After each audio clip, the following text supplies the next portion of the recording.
সানভি, তোমার এই দেয়ালিকায় কাজ করে কেমন লেগেছে? আমার এই দেয়ালিকা কাজ করে অনেক ভালো লেগেছে। এখান থেকে আমি অনেক সৃজনশীলতার কাজ, অনেক ভালো অনেক কিছু শেখার ট্রাই করেছি এবং আমার এটা একটা সৃজনশীলতা শেখার একটা অনেক ভালো অভিজ্ঞতা লাভ করেছি। নাবিলা, তুমি কি শিখেছো? স্যার, আমি এখানে বিভিন্ন আইডিয়া লাভ করতে পেরেছি এবং এখানে আমার একটু বিশ্বাস আর আমি সব কাজে একটু সাহায্য করেছি। রিমা, তোমার কেমন লেগেছে?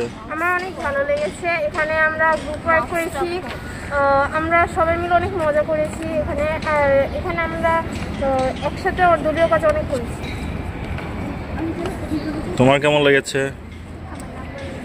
আমার অনেক ভালো লেগেছে এবং আমি এটাতে আমার নিজের বিভিন্ন সৃজনশীল কর্মকাণ্ডকে প্রকাশ করতে পেরেছি। এটা কোন সাবজেক্টের দেয়ালিকা? এটা আমাদের শিল্প এবং সাহিত্য সাবজেক্টের দেয়ালিকা ছিল এবং এটাতে অনেক সৃজনশীল কাজকর্ম ছিল। তোমার কেমন লেগেছে? আমার অনেক ভালো লেগেছে। কি কি কাজ করেছো এই দেয়ালিকায়? স্যার, এই দেয়ালিকা আমি এই সাইডের ডিজাইনগুলো করেছি, তারপর একটা দৃশ্য এঁকেছি, তারপর এখানে ফুল পাতা কেটে কেটে বসিয়েছি। দেয়ালিকায় তোমরা কি কি লিখেছো? স্যার, দেয়ালিকা আমরা কৌতুক লিখেছি, গল্প লিখেছি, কবিতা লিখেছি আর রচনা। মূলত দেয়ালিকার নাম কি? স্বাধীনতা আমার। তোমার কেমন লেগেছে? স্যার, এই দেয়ালিকাটা করে আমার অনেক ভালো লেগেছে। এখান থেকে আমি বিভিন্ন জিনিস শিখতে পেরেছি। একসাথে মিলে সবাই কাজ করলে যে কত ভালো আনন্দ পাওয়া যায় আমরা সেটা শিখেছি। বিভিন্ন দল থেকে আমরা বিভিন্ন মানুষ এই কাজগুলো করেছি। আমরা এখানে গল্প, ছবি, তারপরে কবিতা, কৌতুক সব লাগিয়েছি। দেয়ালিকার নামটা কি? স্বাধীনতা আমার। স্বাধীনতা আমার।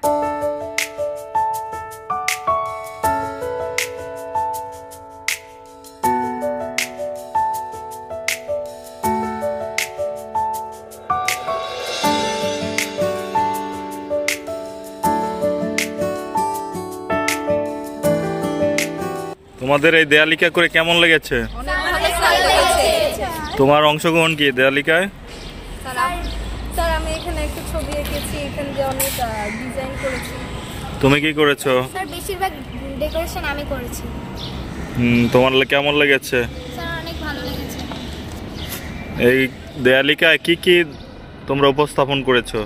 স্যার, দেয়ালিকায় আমরা গল্প দিয়েছি, ছড়া দিয়েছি, ছবি দিয়েছি, বিভিন্ন চিত্র, রচনা দিয়েছি। হ্যাঁ, তোমার কেমন লেগেছে? আমার খুব ভালো লেগেছে। কি কি কাজ করছো তুমি দেয়ালিকায়? স্যার, আমি এখানে একটা ছবি আঁকছিলাম। আচ্ছা, তুমি কি করেছো লুবা? স্যার, আমি এখানে দুটো গল্প লিখেছি, দুটো কবিতা লিখেছি এবং ডেকোরেশনের কাজ করেছি। তুমি কোন দলের হয়ে কাজ করেছো? আমি গ্রুপ বি এর হয়ে কাজ করেছি, 7B। কেমন লেগেছে কাজ করে? এই কাজ করে আমার অনেক ভালো লেগেছে। তোমাদের এই যে দেয়ালিকাটা কোন সাবজেক্টের জন্য করতে বলা হয়েছিল? আমাদের দেয়ালিকাটা শিল্প ও সংস্কৃতির নতুন কারিকুলামের জন্য করতে বলেছে। তোমার কেমন লেগেছে? চমৎকার। কি কি কাজ করেছো তুমি? স্যার, আমি এখানে একটা গল্প, একটা ছবি দিয়েছি। আচ্ছা, দেয়ালিকায় কি কি থাকে? স্যার, এখানে অনেক ছবি থাকে, তারপরে রচনা থাকে, গল্প থাকে, কবিতা থাকে। কেমন লেগেছে এই কাজ করে? অনেক ভালো লেগেছে কাজ করে। তোমার কেমন লেগেছে? আমার অনেক ভালো লেগেছে স্যার। কি কি করেছো তুমি? আমি এখানে দুটো ছবি দিয়েছি বঙ্গবন্ধুর আর দুটো কবিতা লিখেছি। তোমার কেমন লেগেছে? স্যার, অনেক ভালো লাগছে। তুমি কি কি করেছো? স্যার, আমি 3টা ছবি আঁকাইছি, একটি ছড়া দিয়েছি। তাই এই দেয়ালিকা করে তোমার কেমন লাগলো? এই দেয়ালিকাটা করে আমার অনেক ভালো লাগলো। এটা থেকে অনেক নতুন কিছু শিখলাম যে সবাই একসাথে কাজ করলে কাজটি সুন্দরও হয় এবং তাড়াতাড়ি হয়। দেয়ালিকার নাম কি? কেমন লাগলো এই কাজ করে সবার? ভবিষ্যতে দেয়ালিকা যদি তুমি বড় হয়ে করতে চাও সেক্ষেত্রে এখান থেকে কি অভিজ্ঞতাটা কাজে লাগাইতে পারবা? ধন্যবাদ।